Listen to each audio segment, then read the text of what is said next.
அஸ்ஸலாமு அலைக்கும் friends, welcome to Noorul mini kitchen. இன்றைக்கி சூப்பரான லஞ்ச் பாக்ஸ் ரெசிபி, அதாவது ஃப்ரைட் ரைஸ் தான் பண்ண போகிறோம். வாங்க எப்படி செய்யலான்னு பார்க்கலாம். இது வந்து ஒரு 200 கிராம் வந்து பாஸ்மதி அரிசி, அதை நல்லா கழுவிருக்கேன். இது வந்து ஒரு டம்ளர் அளவு எடுத்துக்கோங்க. இதுக்கு வந்து நல்லா வெந்நீர் கொதிக்கும் போதே நம்ம அரிசி போட்டுக்கலாம். இதுக்கு வந்து எண்ணெய் ஊற்றிக்கோங்க. ஒரு ஸ்பூன் வந்து ரீஃபண்ட் ஆயில், அதாவது மற்ற வாசனை எண்ணெய் சேர்த்துட்டிங்கன்னா வந்து வாழை தெரியும். அதனால் வந்து ஒரு ஸ்பூன் ரீஃபண்ட் ஆயில் ஊற்றுனீங்கன்னா அரிசி வந்து நல்லா உதிரி உதிரியாக இருக்கும். அதோட தேவையான அளவு உப்பு போட்டுக்கோங்க. இது வந்து 10 நிமிஷத்தில் நமக்கு பாஸ்மதி அரிசி வந்து வெந்துடும். அது வந்து முக்காப்போ தான் இருந்தால் போதும். ஏன்னா ரொம்ப குழஞ்சிருச்சுன்னா ஃப்ரைட் ரைஸ் வந்து நல்லா இருக்காது. அதனால் எப்போயுமே கவனமாக பக்கத்தில் நின்று செஞ்சுக்கோங்க. இப்போ நல்லா கொஞ்சம் முக்காப்பா தான் வந்துருச்சு. இதுக்கு தேவையான காய்கறிலாம் நான் எடுத்திருக்கேன்.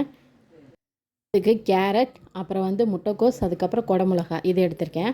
உங்களுக்கு வேறு எந்த காய்கறி உங்கள் குழந்தைங்க சாப்பிடுவாங்கன்னா நீங்கள் அதையும் சேர்த்துக்கலாம். இப்போ வந்து நல்ல அரிசி வந்து முக்காப்போ தான் நல்லா சாப்பாடு சூப்பராக வெந்துருச்சு. இந்த மாதிரி அகலமான வந்து பாத்திரம் எடுத்துக்கோங்க. அப்போ தான் இந்த ஃப்ரைட் ரைஸ் செய்கிறதுக்கு நல்ல வசதியாக இருக்கும். இதுக்கு வந்து ஒரு 4 ஸ்பூன் வந்து எண்ணெய் ஊற்றிக்கோங்க. கொஞ்சம் எண்ணெய் கொஞ்சம் தாராளமாக இருக்கட்டும். அதுக்கப்புறம் நம்ம வெட்டி வச்சுருக்க வெஜிடபிள்ஸை சேர்த்துக்கலாம். சேர்த்துட்டு ஒரு 2 நிமிஷம் வதங்கினா போதும். நல்லா வேகணும்னு அவசியம் கிடையாது. இதில் வந்து ஒரு 1/4 ஸ்பூன் இஞ்சி பூண்டு பேஸ்ட்டு போட்டுக்கோங்க. இது வந்து நல்லா ஃப்ளேவராக இருக்கும், நல்லா வாசனையாக இருக்கும். கண்டிப்பாக நீங்கள் வந்து இஞ்சி பூண்டு பேஸ்ட் வந்து சேர்த்துக்கோங்க. நம்ம வந்து ஃபஸ்ட்டு எண்ணெயிலே போட்டோம்னா அடி பிடிக்கும். அதனால் இந்த மாதிரி லேசாக சேர்த்துக்கிட்டிங்கன்னா நல்லா வாசனையாக இருக்கும்.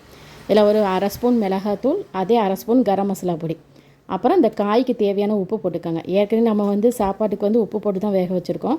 அதனால் நீங்கள் இந்த காய்க்கு மட்டும் தேவையான அளவு உப்பு சேர்த்துக்கோங்க. இப்போ இது வந்து 2 பேர் செய்கிறனால 2 முட்டை போட்டிருக்கேன்.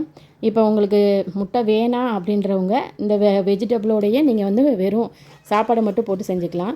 இப்போ இந்த 2 முட்டை போட்டதுக்கப்புறம் அதுக்கு தேவையான அளவு உப்பு மட்டும் போட்டு வந்து நடுவுலையே நல்லா கலந்து விட்டுக்கோங்க. அதுக்கப்புறம் நல்லா எல்லா காய்கறியும் கலந்து விட்டுட்டு இப்போ வந்து லெமன் வந்து ஒரு 2-3 சொட்டு ஊற்றிக்கோங்க. ஏன்னா அந்த ஃப்ளேவர் வந்து நல்லா டேஸ்ட்டாக சூப்பராக இருக்கும். கண்டிப்பாக வந்து இந்த ஸ்டேஜில் தான் நீங்கள் லெமன் ஊற்றணும். ஃபஸ்ட்டே ஊற்றக்கூடாது, ஒரு மாதிரி கசப்பு தன்மையாகிடும். அதனால் இதில் வந்து ஒரு 1/2 ஸ்பூன் சீனியும் போட்டுக்கோங்க. சீனி சேர்த்துக்கிட்டிங்கன்னா நல்லா டேஸ்ட்டாக நல்லா வந்து கலர் நல்லா இருக்கும் பார்க்குறதுக்கே. கண்டிப்பாக சேர்த்துக்கோங்க. அவ்வளோதான். இப்போ நல்லா வதங்கி வந்துருச்சு. இப்போ வந்து நம்ம வேக வச்சுருக்க சாப்பாடை போட்டுக்கலாம். இப்போ சோறு சேர்த்ததுக்கப்புறம் இதில் வந்து மிளகுத்தூள், நல்லா காரமாக சாப்பிடுவாங்கன்னா நல்லா காரமாக போட்டு மிளகுத்தூள் சேர்த்துக்கோங்க. எவ்வளோ தேவையோ அந்தளவுக்கு மிளகுத்தூள் சேர்த்துட்டு அடுப்பை வந்து நல்லா ஃபுல்லாக வச்சு நல்லா கிளறுங்க. இந்த மாதிரி கிளறும் போது அரிசி ஆனால் உடையக்கூடாது. அதனால் நீங்கள் வந்து நல்லா முக்காப்பதத்திலே வடித்து எடுத்துக்கணும். வடித்து எடுத்துகிட்டு நல்லா கிளறி விட்டிங்கன்னா சூப்பராக நமக்கு ஃப்ரைட் ரைஸ் வந்து ரெடி ஆயிடுச்சு. அவ்வளோதான். நல்லா உதிரி உதிரியாக நல்லா டேஸ்ட்டாக இருக்கும். மதியம் வந்து லஞ்ச் பாக்ஸில் வச்சு சாப்பிடும்போது நல்லா ஃப்ளேவரபுளாக இருக்கும்.